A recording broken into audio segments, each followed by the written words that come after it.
तो भाई रात के 3 बज रहे हैं और Harry Potter and the philosopher stone का रीबूट शो का नया टीजर ड्रॉप हो चुका है। और अगर तुम लोग सोच रहे हो कि इतनी रात को ब्रेक डाउन करने की क्या जरूरत थी, तो भाई इसके लिए जान दे देंगे। इससे प्यार है इस वर्ल्ड से, इतनी सारी बुक्स पढ़ी है इसके बारे में, तो इसे कैसे छोड़ सकते हैं। तो भाई टीजर देखने के बाद एक चीज क्लियर हो ही जाती है कि ये जो शो है मूवी से इंटेंशनली अलग आइडेंटिटी क्रिएट कर रहा है और ऑनेस्टली गुड वे में। तो मुझे ओवरऑल टीजर काफी ज्यादा सॉलिड लगा। बस एक दो चीजें हैं जिसपे थोड़ा डाउट हो सकता है, उन पे भी हम बात करेंगे। तो टीजर स्टार्ट होता है एक अनएक्सपेक्टेड सीन से, जहां वर्नन डर्सली को हम चेयर पे बैठे देखते हैं न्यूज़पेपर पढ़ते हुए। बुक्स में ये उनका टिपिकल बिहेवियर था, लेकिन जो डिस्क्रिप्शन दिया गया था वो यहाँ थोड़ा डिफरेंट फील देता है। बुक्स में वर्नन को काफी ज्यादा मोटा, ऑलमोस्ट नो नेक टाइप डिस्क्राइब किया गया है। यहाँ क्लियरली उनकी नेक विजिबल है। मतलब यही वो पॉइंट है जहाँ से शो अपनी सेपरेट आइडेंटिटी एस्टेब्लिश करता है। और एक इम्पोर्टेंट डाउट भी था कि क्या शो मॉडर्न टाइम में सेट होगा या फिर 90s के टाइमलाइन को फॉलो करेगा। और थैंकफुली ये 1990s टाइमलाइन को ही फॉलो कर रहा है, क्योंकि टीजर में किसी के पास हमें स्मार्टफोन नहीं दिख रहा है। इवन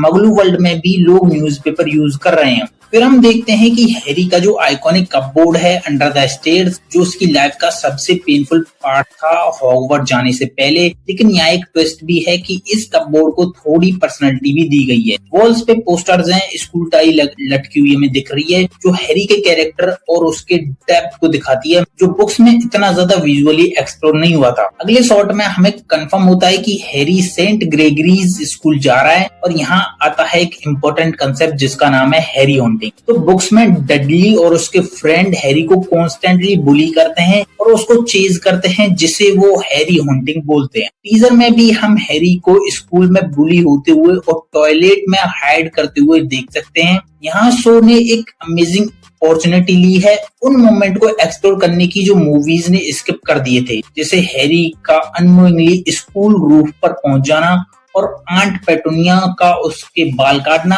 और अगले दिन मैजिकली उसके बाल वापस ग्रो हो जाना। ये सब बुक्स में नहीं था, ये हैरी के स्ट्रगल को रियल बनाता है। कपबोर्ड के अंदर हैरी के पास प्रॉपर बेड भी नहीं है, वो सिर्फ मैट्रेस पर सोता है। और एक शॉट से क्लियर हो जाता है कि उसको फोर्सफुली बंद किया जाता है। पनिशमेंट भी काफी ज्यादा हार्श होते हैं, कभी कभी खाना तक भी नहीं देते उसे। यही वो चीजें हैं जो मूवीज ने प्रॉपरली शो नहीं करी हैं, और इसी वजह से हैरी का जो पे ऑफ है उतना पावरफुल फील नहीं होता था। फिर स्टार्ट होती है हॉगवर्ट लेटर वाली सीक्वेंस से, और यहीं से हैरी की जर्नी ऑफिशियली बिगिन होती है। एक इंटरेस्टिंग एडिशन भी हमें यहाँ पे देखने को मिलता है कि हैग्रिड और हैरी का लंदन ट्यूब यानी मेट्रो कन्वर्सेशन हमें देखती है, जो मूवीज में सिर्फ डिलीटेड सीन्स में था बट बुक्स में एग्जिस्ट करता है। Teaser smartly major magical reveals hide कर रहा है, जैसे कि डायगन एलाई और हॉगवर्ट की ग्रैंड एंट्री। ये सब ट्रेलर के लिए सेव किया जा रहा है ताकि first time magical impact maintain रहे। मिसेस वीजली रॉन को हक करके ट्रेन में भेजती हैं।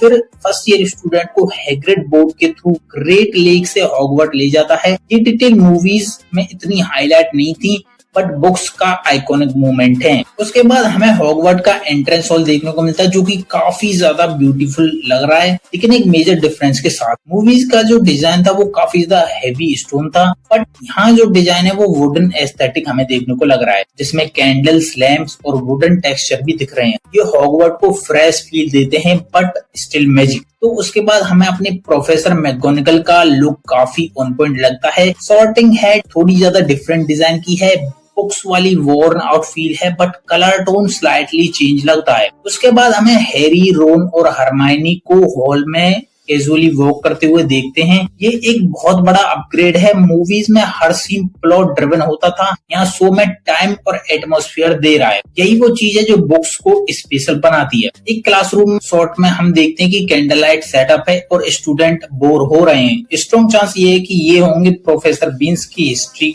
ऑफ मैजिक क्लास में, जो बुक्स में सबसे बोरिंग क्लास मानी जाती है। उसके बाद का सीन हमें मिलता है ग्रेफिंडर का, जो कि कॉमन रूम का स्ट्रक्चर फाइनली एक्सप्लोर हो रहा है। वर्टिकली डिजाइन, टर्मिनेटरीज प्लेसमेंट, जो मूवीज कभी प्रॉपरली एक्सप्लेन नहीं कर पा रही। उसके बाद हमें मेलफॉय, क्रेब, गोयल और पेंसी पर्किंसन लाइकली हैरी को इंटिमिडेट कर रहे हैं। ये सीन मिडनाइट डुअल सेटअप हो सकता है। उसके बाद हमें निम्बस 2000 रिवील होता है, जो मैगोनिगल हैरी को देती है। और एक इंटरेस्टिंग डिटेल भी हमें देखने को मिलती है कि जो एक मैच हो रहा है, जो कि हो रहा है ग्रेफिंडर और फिलपफ के बीच, जो मूवीज में नहीं दिखाया गया था बट बुक्स में है। बुक्स में ये मैच काफी ज्यादा हेवी रेन में होता है और स्नेप उसमें रेफरी होता है बुक्स में, जो ग्रिफिंडर को कॉन्स्टेंटली पेनल्टीज देता है। हैरी सिर्फ 5 मिनट में स्नेच पकड़ लेता है और मैच खत्म हो जाता है। क्रिसमस सीन्स भी हमें टीज किए गए हैं जिसमें मार्शमेलो रोस्टिंग और फन मोमेंट भी हैं। यहीं हैरी को इनविजिबिलिटी क्लोक भी मिलता है। लॉकर रूम में हैरी का यंगेस्ट सीकर होना हाईलाइट होता है और डंबलडोर एक टर्निंग फोक के साथ हमें नजर आते हैं जो इंटरेस्टिंग मिस्ट्री क्रिएट करता है। उसके बाद हमें स्नेप कुछ सर्चिंग सीन में दिखते हैं जो कि प्रोबेबली हैरी को पकड़ने वाली सीक्वेंस होगी। कास्टिंग थोड़ी रिस्की लग रही है क्योंकि एलन रिकमैन ने एक ऐसा बेंचमार्क सेट किया है जिससे तोड़ना काफी मुश्किल है, बट देखते हैं हमें किस तरह के स्नेप देखने को मिलेंगे। ओवरऑल जो बात करें, टीजर ने